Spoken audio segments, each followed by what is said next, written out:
అనేటువంటి ఒక దృక్పథం సమాజంలో ఉంది. ఏ సమాజంలో ఉంది? కాపు సమాజంలో ఉంది. లేదు పవన్ కళ్యాణ్ గారిని ప్రేమించేవాడు అనుకుంటున్నాడు, అరే మన పవన్ కళ్యాణ్ సాహసం చేసి ఉంటే బాగుండేది అని. చేశాడు కదా ఒకసారి, ఏమీ రాలేదు కదా అనుకుంటున్నారు. ఎందుకు చేశాడు, ఎప్పుడు చేశాడంటే స్టార్టింగ్లో చేయలే ఆయన. ఒకసారి మద్దతు ఇచ్చాడు, రెండోసారి మళ్ళీ డివైడ్ అయ్యాడు, మళ్ళీ మూడోసారి మద్దతు ఇచ్చాడు, రేపు ఏం చేస్తాడో తెలియదు, రేపు ఏం చేయలే, వాళ్ళతో పాటే ఉంటాడు. సో నీకు ఒక స్పెషల్ ఐడెంటిటీ తెచ్చుకోవాలనే ప్రయత్నమే నీకు లేకపోవటం దురదృష్టం. విజయలాగా సాహసం చేసి ఉండేస్తే నువ్వు ఒక లెవెల్లో ఉండేవాడివి అనేది అందరి అభిప్రాయం, నా అభిప్రాయం కూడా. అది చిరంజీవి గారు, పవన్ కళ్యాణ్ గారు ఒక పద్ధతి ప్రకారం వ్యవహరించి ఉన్నట్లయితే అన్నదమ్ముల్లో ఎవరొకరు ఈ రాష్ట్రానికి ముఖ్యమంత్రి అవడానికి అవకాశం వచ్చేది. ఇవాళ కాబట్టి రేపు కాబట్టి ఇంతకు ముందు కానీ అలాంటి అవకాశమే తీసుకోవడానికి ప్రయత్నం చేయలేదు మీరు. ఇది చాలా దురదృష్టం.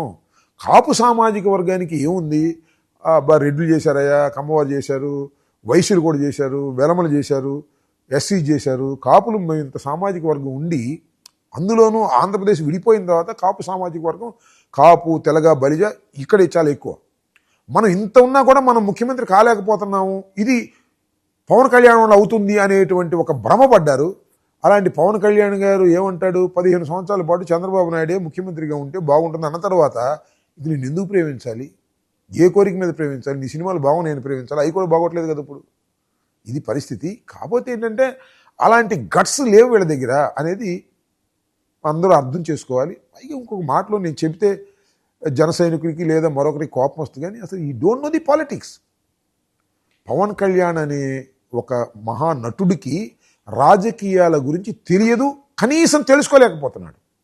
ఇప్పుడో పార్టీ పెట్టి ఇంత జర్నీ చేసినా కూడా అసలు రాజకీయాలు ఎలా చెయ్యాలి, ఏమిటి అనేది కూడా నేర్చుకోలేకపోతున్నాడు. దురదృష్టం. ఇది చాలా ప్రమాదకరం ప్రజాస్వామ్యానికి.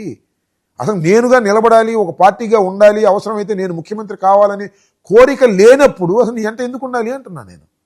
అంటే చంద్రబాబు నాయుడు గారిని ముఖ్యమంత్రిగా చేయటం కోసం కాపు సామాజిక వర్గం అంతా ప్రయత్నం చేయాలా? నీకేమో షేర్ కరెక్ట్గా ఉండదా?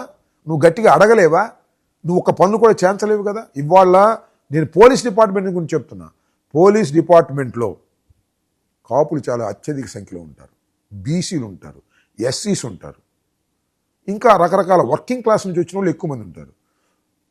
చంద్రబాబు సామాజిక వర్గం వాళ్ళు ఆ పైన ఉంటారు తప్ప కింద ఉండరు. కానిస్టేబుల్స్ దగ్గర నుంచి సిఐ దాకా ఉండరు, డిఎస్పీ దాకా ఉండరు.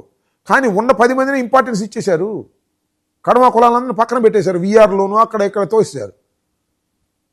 అంత భయంకరంగా కులతత్వంగా చంద్రబాబు నాయుడు గారు వ్యవహరిస్తున్నప్పుడు వాటిని అడ్డుకోలేకపోయావే నువ్వు అనేది ఇక్కడ కాపు సామాజిక వర్గంలో ఉన్నటువంటి అఫీషియల్స్ అనుకుంటున్నటువంటి అంశం, ముఖ్యంగా పోలీస్ డిపార్ట్మెంట్లో అనుకున్నటువంటి అంశం. వాళ్ళ సరైనటువంటి ప్రాధాన్యత లేదు పోలీసు డిపార్ట్మెంట్లో కాపులకు కానీ, ఎస్సీలకు కానీ, బీసీలకు కానీ. వాళ్ళే ఎక్కువ ప్రిఫరెన్స్, కీ పోస్టులన్నీ వాళ్ళే తీసుకుంటున్నారు.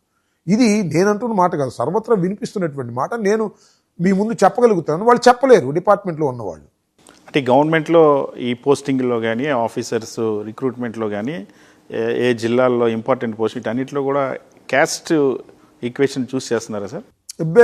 వాళ్ళ సామాజిక వర్గం వాళ్ళకి మాత్రమే కీ పోస్టులు ఇస్తున్నారు. నాన్ ఫోకల్ పోస్టులో కడమ కమ్యూనిటీస్ని పెడుతున్నారు. Not only Kapus, other communities కూడా అక్కడే తోస్తారు. ఎక్కడో కావాలని ఎస్సీసీని, బీసీని కొన్ని చోట్ల వాళ్ళకి అనుకూలంగా ఉన్న వాళ్ళు పెట్టుకోవచ్చు. కానీ వెరీ వెరీ కీ పోస్టులన్నీ కూడా ఆ సామాజిక వర్గానికి సంబంధించిన వారికి ఇస్తున్నారు. లెక్క చూసుకోమండి.